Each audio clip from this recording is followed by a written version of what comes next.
요즘 어떤 분야든 AI가 안 나오는 데가 없는데요. 분야를 막론하고 활발하게 적용되면서 세상을 빠르게 바꾸고 있습니다. 네, 맞습니다. 얼굴 인식 기술, 음성 인식 기술은 우리가 하는 말을 이해하고 답변을 해주기도 하고요.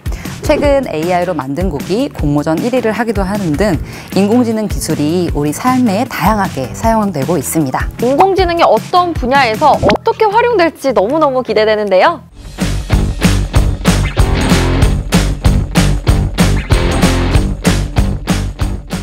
복잡한 세상 편하게 살자. 복세 편살. 안녕하세요. 아나운서 김민지입니다. 최근 러시아와 우크라이나 전쟁과 같은 지정학적 리스크, 또 가계, 기업, 부채 누중 등으로 경제 불확실성이 높아지고 있다고 합니다. 정말 걱정이 너무너무 많은데요. 마침 한국은행에서 AI를 이용해서 금융위기를 사전에 경보할 수 있는 조기 경보 모형을 개발했다고 합니다. 그래서 준비한 오늘의 주제는 한국은행이 개발한 금융위기 예측 AI의 모든 것. 자, 오늘 내용 너무너무 기대가 되는데요. 네, 여기 모형을 직접 개발해주신 분이 나와 계십니다. 바로 디지털 신기술팀의 박정희 과장님입니다. 안녕하세요. 네, 안녕하세요. 한국은행 디지털 신기술팀의 박정희입니다. 네, 반갑습니다. 과장님, 이게 요즘에 AI를 활용해서 금융위기를 예측한다는 게 너무 흥미로운 주제인데요. 챗 GPT 같이 AI가 뚝딱뚝딱 금융위기 예측 모형을 만들어주는 건지 너무 궁금합니다.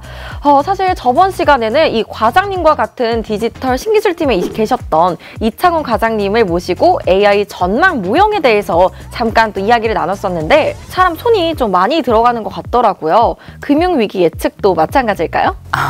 네, 안타깝게도 아직은 AI가 직접 모형을 만드는 수준까지 발전하지는 못했어요. 네. 저도 오늘 나오기 전에 저희 팀의 이창훈 과장님 영상을 봤는데요. 기본적으로 전망 모형이나 조기 경보 모형이나 개발하는 방식은 동일하다고 보시면 될 것 같아요.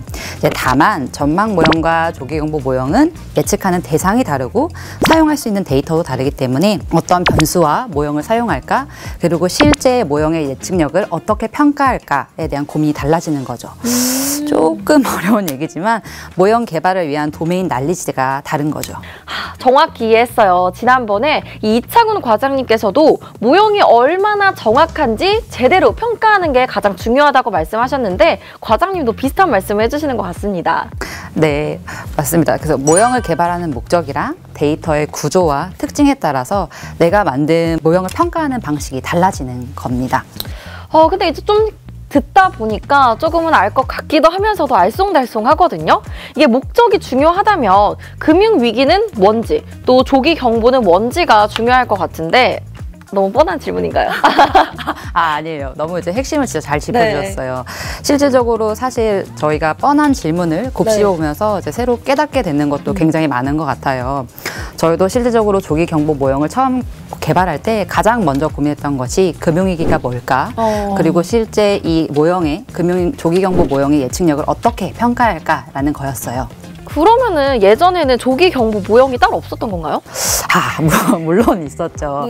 하지만 이제 금융위기나 외환위기라는 위기 같은 이벤트는 한 나라에서 몇십 년에 한 번 발생할까 말까 한 이벤트이거든요. 네. 그러다 보니까 실제 이런 이벤트를 예측하는 모형을 개발할 때는 이벤트가 자주 발생해야 이벤트가 발생하기 전에 저희가 갖고 있는 데이터로 이런 패턴을 확인해서 실제 미리 경보를 할 수가 있거든요. 그렇네요. 사실 제가 어릴 때 IMF 또 글로벌 금융위기가 있었고 최근엔 레고랜드 사태까지 있었잖아요. 정말 몇 개 없는 것 같은데 그럼 다른 나라도 마찬가지인가요? 네, 그렇습니다. 그래서 사실 전 세계적으로 금융위기 조기경보 모형은 한 나라만 대상으로 개발하는 경우는 오히려 드물어요. 보통 이제 여러 나라의 금융위기나 외환위기 사례들을 모아서 실제 모형을 개발하죠. 그러면 그렇게 만든 모형은 우리나라 조기경보 모형으로 쓰긴 좀 적합하지 않은 거 아닌가요? 맞아요.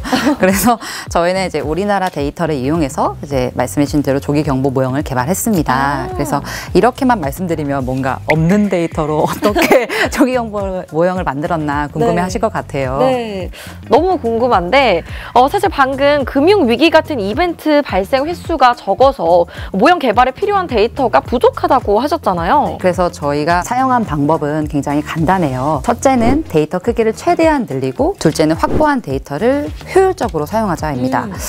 데이터 크기를 늘리기 위해서 먼저 CFPI라는 복합 금융 압력 지수를 정의했어요. 월별 단위로 실제 금융위기나 또는 극심한 시장 불안 상황들을 구별할 수 있거든요. 이렇게 구별함으로 인해서 2000년대 이후로 약 300여 개에 가까운 데이터를 이제 확보할 수 있게 됐어요. 그리고 조금 이제 복잡한 용어지만 스트래티파이드 그룹 K-폴드 크로스 밸리데이션이라는 모형 검증 기법을 이용했어요. 많이 복잡한데요? 네. 그래서 간단히 설명드리자면 이제 과거 데이터를 모두 학습과 평가에 활용하되 실제보다 과대평가하지 않도록 했습니다. 과장님이 저를 과대평가하신 것 같은데 그 스트레이티드 그 부분은 좀 제가 지금 귀가 잘 안 들리더라고요. 네. 전혀 기억하실 필요 없어요. 죄송해요. 네. 그러면 좀 더 자세한 내용이 듣고 싶으시면 BOK 이슈노트를 읽어보면 된다고 하던데 제목이 어떻게 되죠? 네, 데이터 기반 금융외환 조기 경보 모형입니다. 아, 역시 제목에도 데이터가 들어가는군요. 네, 맞습니다. 데이터로 시작해서 데이터로 끝나는 조기 경보 모형입니다. 네. 그러니까 이제까지 말씀해주신 내용을 좀 정리를 해보자면 압력 지수를 이용해서 우리나라 금융위기 이벤트를 월별로 기록하고 또 데이터를 아주 효율적으로 활용할 수 있는 모형 검증 기법을 이용해서 조기 경보 모형을 개발하셨다 이 말씀이신 거죠? 네, 정확합니다. 그러면 이제는 저희 구독자분들이 되게 많이 궁금해하실 것 같아요. 제가 처음에 금융위기 예측 AI라고 소개를 해드렸는데 맞는 말인가요? 네, 맞습니다. 정확히 소개해 주셨어요. 아마 AI 기술이 아니었으면 이제 이번 금융위기 조기경보 모형은 개발하기 어려웠을 거예요. 금융위기라는 것이 여러 변수 간 복잡한 상호작용에 의해 발생하는 현상인데 AI가 이런 상호작용한 복잡한 관계를 포착하는 데 강점이 있거든요. 지금 말씀해주신 이 부분을 조금만 더 자세히 설명해 주실 수 있으실까요? 네, 그럼요. 네, 금융위기 발생 메커니즘에 대해서 간단히 설명드릴게요. 네. 지난 글로벌 금융위기는 많이 들어보셨을 텐데요. 네. 당시 금융위기의 직접적 원인으로 부실한 주택담보대출이라는 말도 많이 들어보셨을 거예요. 네. 그래서 일반적으로 금융위기는 완화적인 금융 여건 하에 가계나 기업의 대출이 증가하면서 주택 가격이나 주가와 같은 자산 가격이 빠르게 상승하면서 시작된다고 해요. 자산 가격이 상승하면 다시 금융기관의 대출이 늘어나고 이렇게 늘어난 대출이 자산시장의 자산 가격을 다시 또 상승시키는 거죠. 근데 이게 계속 그렇게 이어질 수는 없을 것 같은데요? 네, 맞습니다. 이제 대출 증가와 자산 가격의 상승이 끝없이 이어지기는 좀 어렵죠. 그러다가 이제 앞서 말씀해주신 네. 이제 지정학적 리스크나 경제 불확실성의 확대로 이제 자산 가격 상승에 대한 신뢰가 사라지거나 금리 인상 등과 같이 긴축적으로 이제 여건이 변하게 되면 모든 게 반대 방향으로 움직일 수 있어요. 이런 자산 가격 하락과 디레버리징이 빠른 속도로 진행되는 것을 금융 위기라고 할 수 있고요. 한 국가의 자본 유출과 통화 가치 하락이 빠르게 진행되는 것을 외환위기라고 보시면 됩니다. 그러니까 금융위기라는 것은 신용과 자산 가격, 또 경제 충격 등 다양한 변수들의 상용작용으로 발생한다. 그런 복잡한 관계를 포착하기 위해서 AI를 쓰셨다는 거군요. 네, 맞습니다. 방금 말씀드린 변수들을 보고서에서는 취약성과 트리거 변수로 구분했어요. 과도한 신용 증가와 자산 가격의 상승은 경제 내 취약성 수준을 나타내고요. 취약성 수준이 높아진 상황에서 불확실성의 증가는 금융위기를 발생시키는 트리거 변수라고 볼 수 있습니다. 정말 이 모형 개발하는데 너무너무 많은 힘을 쏟으신 것 같은데 이제 또 개발 열심히 하셨으니까 여름 휴가 한번 가셔야죠. 얼른 떠나고 싶네요. 어디 가실 거예요? 어디로 떠나실 거예요? 농담이고요. 사실 금융위기 조기경보 모형은 모형 하나 개발했다고 끝나는 건 아니에요. 그래서 IMF의 얼리 워닝 엑서사이즈와 같이 조기경보 모형뿐만 아니라 리스크 요인식별, 부문별 취약성 평가 등의 종합적인 조기경보 체계를 갖출 필요가 있습니다. 정말 더 많이 갖추기 위해서 열심히 힘을 써주시고 계신 것 같은데요. 한국은행에서는 AI를 활용한 조기 경보 모형 연구가 활발히 이루어지고 있었던 것 같습니다. 오늘 바쁘신데 시간 내주셔서 너무너무 감사드립니다. 네, 그럼 마지막으로 구독자분들께 한마디 해보실까요? 더 자세한 내용은 한국은행 홈페이지에 BOK 이슈노트 확인해 주세요. 너무 귀여우시니까 꼭 확인해주세요. 감사합니다.